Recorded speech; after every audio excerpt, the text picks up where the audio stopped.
Hello and happy Tuesday, June 2nd. Welcome to another exciting edition of Rate Desk. I'm your host, Michael Thomas, here reporting on multifamily interest rates and other news. Today in the markets, they closed in the green zone. That means they were all three of them up on the day. That's good to see. Of particular note, the crude oil futures broke into the $36 barrel range.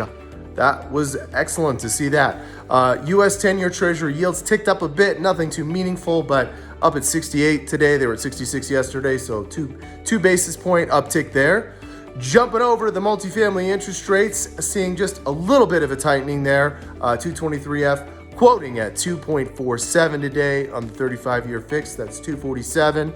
And jumping over to the 221D4 quoting at 3.12 today, fixed for 40 years. Now, remember, on the HUD FHA rates, I am quoting the interest rate.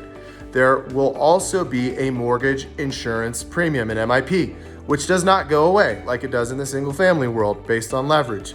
That MIP depends very much on a couple different factors. Is the property affordable? Is it market rate? If it is affordable, what kind of affordable is it? Deeply affordable or, kind of less restrictively affordable? And is it energy efficient to HUD specific certain standards? Those all have an impact. Your MIP, depending on the project type and what bucket it falls under, could be anywhere from 25.25 basis points all the way up to 65. That's right, 0.65. So can be a significant cost to consider. Although in this low interest rate environment, really, I still think it's the cheapest deal out there. So jumping over to the agency desk, 3 bips in on the Fannie Mae DUS. So 315 today on 10-year money. Freddie Mac money is flat at 320 on a 10-year. Now, what do I want to talk with you about today? There was a very large acquisition by Greystar, one of the largest, actually, if not the largest, owner and operator of real estate apartment assets in the country. They acquired 130,000 units from Alliance, 130,000 units. And it's the biggest acquisition during the COVID-19 of multifamily. And what I bring that up for is to say, remember when we talked about in a previous episode, follow the leader. Look at what some of the bigger players are doing. That is an indication of opportunities that might exist for you in your market. So large acquisition taking place.